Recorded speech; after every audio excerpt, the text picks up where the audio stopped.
सबसे पहले आपको बताएंगे DGISPI लेफ्टिनेंट जनरल अहमद शरीफ चौधरी का कहना है कि अफगान तालिबान क़यादत ने दोहा माहिदे की खिलाफ वर्जी की, मुज़ाकरात के जरिए मसला हल करना चाहते हैं। मुज़ाकरात से मसला हल ना हुआ तो फिर हम खुद हल करने की कोशिश करेंगे। चंद दिन में हमने साबित भी किया कि हम ये मसला खुद हल कर सकते हैं। कुछ सालिसों की दरख्वास्त पर अमन को एक चांस दिया है। बेहतर है अफगान तालिबान मुज़ाकरात से मसला हल करें, वरना हम दूसरे तरीके से भी हल कर सकते हैं। पाकिस्तान में अफगानिस्तान से होने वाली दहशतगर्दी में अफगान फौज के सिपाही भी मुलव्वस हैं। 3-4 माह में अफगानिस्तान से दरअंदाजी के दौरान दहशतगर्दों को मारा गया। मारे गए इन दहशतगर्दों में 60% अफगानी थे। 3-4 माह की झड़पों में 112 खारजी और अफगान फौज के 206 सिपाही भी मारे गए। पाकिस्तान ने अमेरिका को अपनी सरजमीन से अफगानिस्तान पर हमलों की कोई इजाज़त नहीं दी। ऐसी खबरें अफगानिस्तान का प्रोपेगेंडा है। दोहा में तालिबान ने अमेरिका से मुआहदे में तय किया कि लोहे जहर का बुलाया जाएगा, जिसके जरिए अफगानिस्तान में नुमाइंदा हुकूमत लाई जाएगी। तालिबान ने वादा पूरा नहीं किया। मसला का हल अफगानिस्तान में नुमाइंदा हुकूमत है। DGISPI ने कहा कि लग रहा है कि भारत समुद्र के रास्ते कोई फॉल्स फ्लैग ऑपरेशन करेगा। बलूचिस्तान में जो दहशतगर्द एक्टिव हैं उनको भी अफगानिस्तान में ठिकाने मुहैया किए गए। अफगान तालिबान BLA और खवारिजियों के ठिकानों को बॉर्डर एरिया से रिहायशी इलाकों में मुंतकिल कर रहे हैं। एक सवाल पर DGISPI ने कहा कि खैबर पख्तूनख्वा में गवर्नर राज की खबरें तखय्युलाती हैं। अगर ऐसा कोई फैसला हुआ तो हुकूमत का दायरा इख्तियार है।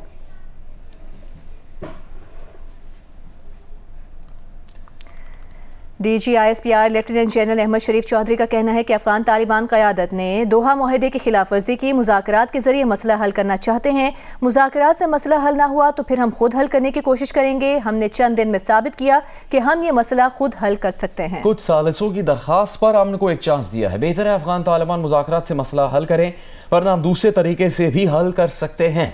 पाकिस्तान में अफगानिस्तान से होने वाली दहशतगर्दी में अफगान फौज के सिपाही भी मुलव्वस हैं। 3-4 माह में अफगानिस्तान से दरअंदाजी के दौरान दहशतगर्दों को मारा गया। मारे गए इन दहशतगर्दों में 60% अफगानी थे। 3-4 माह की झड़पों में 112 खारजी और अफगान फौज के 206 सिपाही भी मारे गए हैं। बाजौड़ में सिक्योरिटी फोर्सेस की कार्रवाई में दहशतगर्द ज़ियाउद्दीन उर्फ इब्राहिम इदरीस मारा गया। सिक्योरिटी ज़रा के मुताबिक दहशतगर्द ज़ियाउद्दीन PTI रहनुमा रेहान ज़ेब, ANP के Maulana Khan Zeb, deputy commissioner Naogai, JUI के अरकान और कई पुलिस एहलकारों के कत्ल में भी मुलव्वस था। तालिबान के इक़्तिदार में आने के बाद दहशतगर्द ज़ियाउद्दीन को रिहा कर दिया गया था। दहशतगर्द ज़ियाउद्दीन 2023 में अफगानिस्तान से पाकिस्तान दाखिल हुआ था।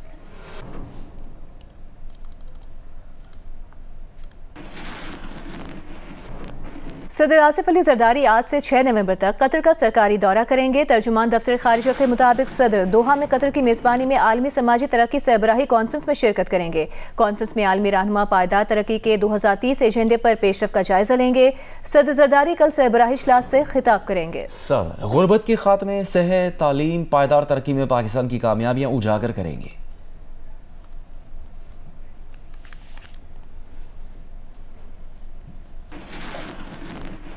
चेयरमैन पाकिस्तान पीपल्स पार्टी बिलावल भुट्टो जरदारी का कहना है कि वज़ीर आज़म शहबाज शरीफ ने पीपल्स पार्टी से 27वीं आईनी तरमीम की हिमायत करने की दरख्वास्त की है।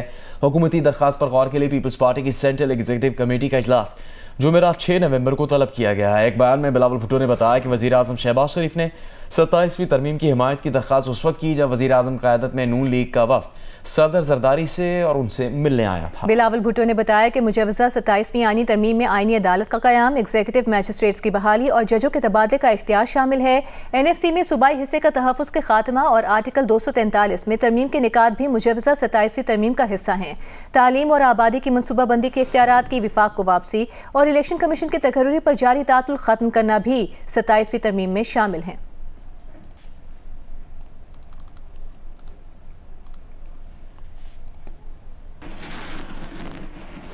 विफाकी वज़ीर एहसन इकबाल का कहना है कि आईनी तरमीम से पहले उसके खदोखाल पर बात करना मुनासिब नहीं है। विफाकी हुकूमत को आइन में तब्दीली के लिए 2/3 अक्सरियत की ज़रूरत होती है।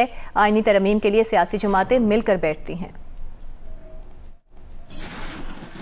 चूँकि आइन में तरमीम के लिए 2/3 अक्सरियत दरकार होती है और उस 2/3 अक्सरियत के लिए ज़रूरी होता है कि पार्टीज़ आपस में गुफ्तगू शुनीद करके एक इत्तफ़ाक़ राय पैदा करें। तो लिहाजा जब वो इत्तफ़ाक़ राय हो जाता है तभी मुमकिन होता है कि आप आइन में कोई तरमीम कर सकें। जब तक वो इत्तफ़ाक़ राय नहीं होता तो क़ब्ल वक्त होता है उस पर किसी किस्म की क्या सराही की जाए।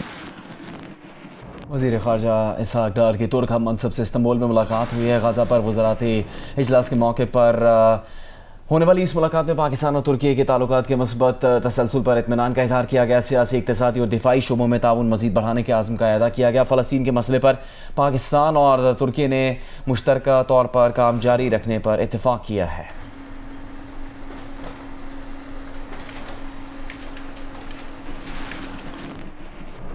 इलेक्शन कमीशन ने कोयटा में बल्दियाती इंतखाबात मुलतवी करने की हुकूमत बलूचिस्तान की दरख्वास्त मुस्तरद कर दी। इलेक्शन कमीशन का कहना है कि कोयटा में बल्दियाती इंतखाबात शेड्यूल के मुताबिक ही मुनक़िद होंगे। बल्दियाती इंतखाबात के पुरअमन इनेकाद के लिए फुल प्रूफ सिक्योरिटी यकीनी बनाए जाए। इलेक्शन कमीशन के शेड्यूल के मुताबिक कोयटा में बल्दियाती इंतखाबात के लिए पोलिंग 28 दिसंबर को होगी।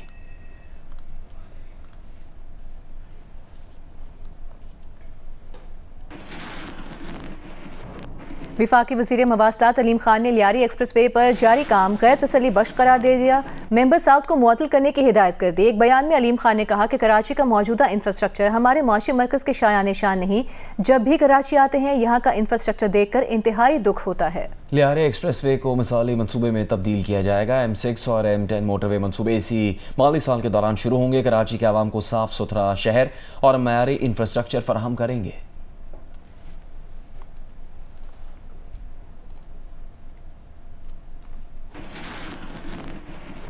वज़ीर आला मरीम नवाज से बैनुल-अक़वामी टेक्नोलॉजी कंपनी के आला सतही वफ़द की मुलाकात। कंपनी ने पंजाब में लैपटॉप की तैयारी की पेशकश की। लैपटॉप में आर्टिफिशियल इंटेलिजेंस की टूल किट और AI जेमिनी इंस्टॉल करने का भी बताया गया। वज़ीर आला पंजाब मरीम नवाज ने कहा, पंजाब को आर्टिफिशियल इंटेलिजेंस हब बनाना हमारा आज़्म है। इंफॉर्मेशन टेक्नोलॉजी को बुनियादी तालीम का हिस्सा बनाने पर काम कर रहे हैं। गूगल फॉर एजुकेशन के वफ़द ने तालीम और ख़ास तौर पर बच्चियों को इंफॉर्मेशन टेक्नोलॉजी की जदीद तालीम देने के लिए वज़ीर आला पंजाब के विजन को मुतासिर कुन करार दिया।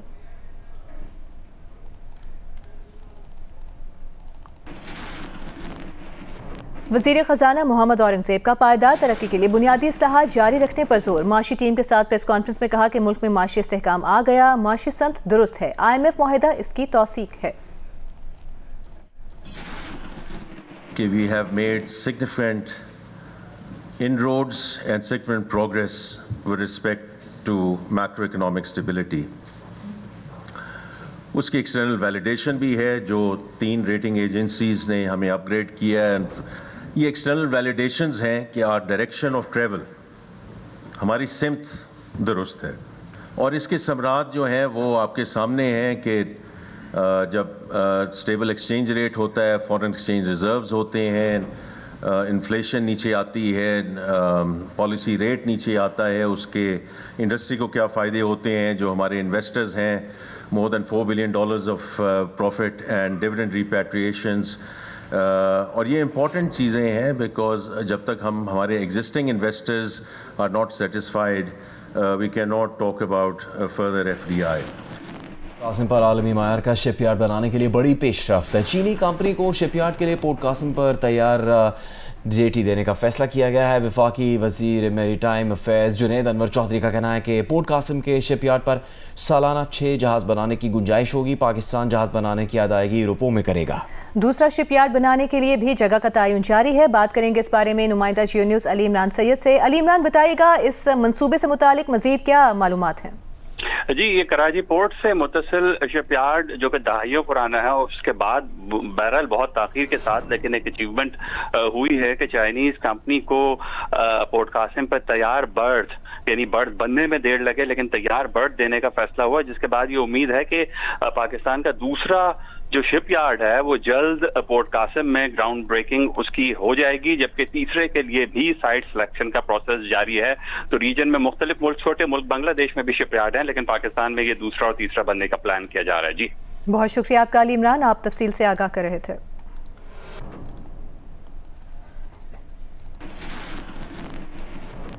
आगे बढ़ते हैं, आपको बताते हैं महकमा मौसमियात की पंजाब के बेशतर अजला में कल से हल्की बारिशों की पेशगोई। PDMA का कहना है कि आइंदा 2 रोज़ के दौरान लाहौर, रावलपिंडी, मरी, गलियात, अटक, तरगंग, जहलम में बारिशों का इम्कान है। सरगोधा, खुशाब, गुजरांवाला, सियालकोट, नारोवाल में भी बादल बरसेंगे। मुमकिन बारिशों से स्मॉग में कमी का इम्कान है। मरी, गलियात समेत दीगर पहाड़ी इलाकों में बर्फबारी की पेशगोई की गई है। थर पार करके मुख्तलिफ इलाकों में सुबह से हल्की बारिश का सिलसिला जारी है। महकमा मौसमियात के मुताबिक मिठी शहर में अब तक 22 मिलीमीटर बारिश रिकॉर्ड की गई है, जबकि नंगर पारकर और नवाई देहातों में भी वक्फे वक्फे से हल्की बारिश हो रही है। उधर थर के दीगर इलाकों में मौसम अबर आलूद और महकमा मौसमियात ने आज और कल के दौरान मजीद बारिशों की पेशगोई की है।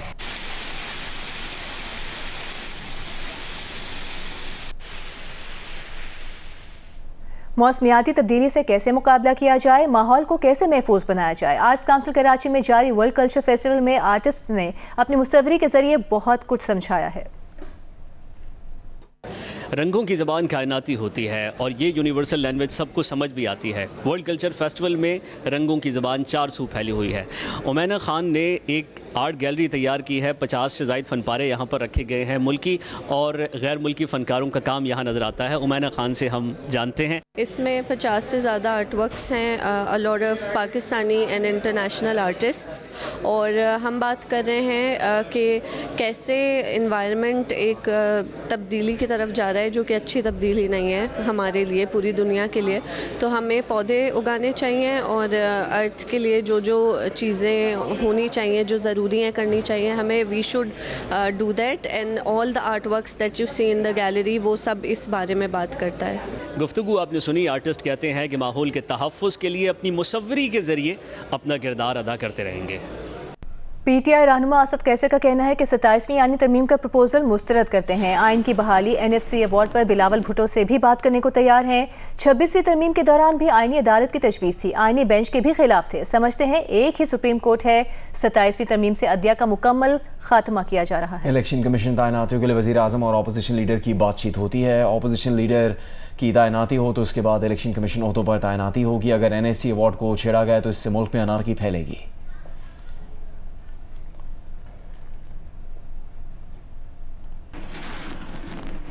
IG सिंध गुलाम नबी मेमन का कहना है कि नए ट्रैफिक कवानीन और जुर्मानों का नफाज सूबे भर में यकसा है। 14 रोज़ में अदायगी की सूरत में जुर्मानों की रकम में 50% तक की रियायत दी गई है। आगाही तनबीह के बावजूद जुर्माने की अदम अदायगी की सूरत में जुर्माना बिल तरतीब बढ़ता जाएगा। IG सिंध ने हिदायत की कि सूबे में ट्रैफिक कवानीन पर अमल दरामद से मुतालिक आगाही मुहिम तेज़ की जाए और ट्रैफिक शिकायत से मुतालिक हर जिले में सहूलत सेंटर्स कायम किए जाएँ। DIG ट्रैफिक ने इजलास में बताया कि 59 खिलाफ वर्जियों को मॉनिटर और जुर्माना किया जा रहा है। सिर्फ 9 इंतहाई मोहल्ले को संगीन खिलाफ वर्जियों पर 5000 से ज़ायद जुर्माना मुख्तस है। वन वे, कम उम्र बच्चों का ड्राइविंग करना, वन व्हीलिंग, ड्रिफ्टिंग, लाइट्स के बगैर, गैर रजिस्टर्ड गाड़ियां और गैर जिम्मेदाराना ड्राइविंग संगीन खिलाफ वर्जियों में शामिल हैं।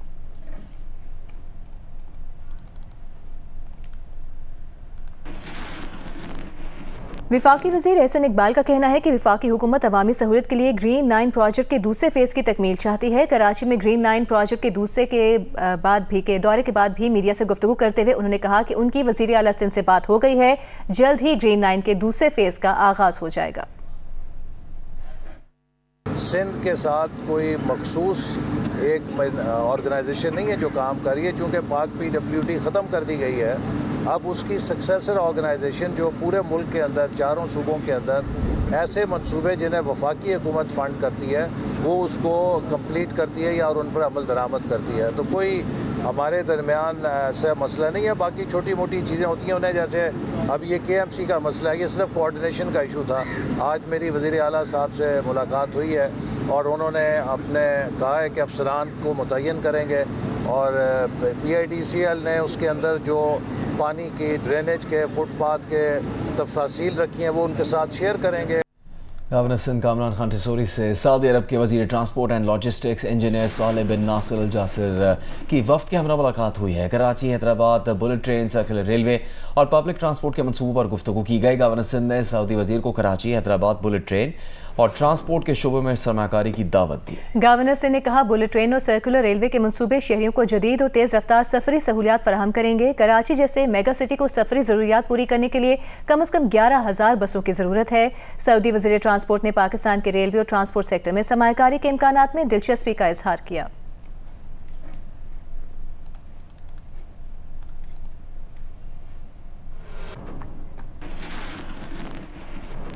अभी आपको ये बताएंगे वज़ीर आला सिंध मुराद अली शाह का कहना है कराची में नेशनल गेम्स का इनेकाद शायान शान अंदाज से कराया जाएगा। स्टीयरिंग कमेटी के इजलास की सदारत करते हुए मुराद अली शाह ने कहा कि नेशनल स्टेडियम में होने वाली नेशनल गेम्स की इफ्तिताही और इख्तितामी तकरीब शानदार अंदाज में मुनक़िद की जाए ताकि लोग उसे मुद्दतों याद रखें। कराची में 18 बरस के बाद होने वाले नेशनल गेम्स में मुल्क के 6000 एथलीट्स हिस्सा लेंगे। नेशनल गेम्स 6 से 13 दिसंबर तक होंगे।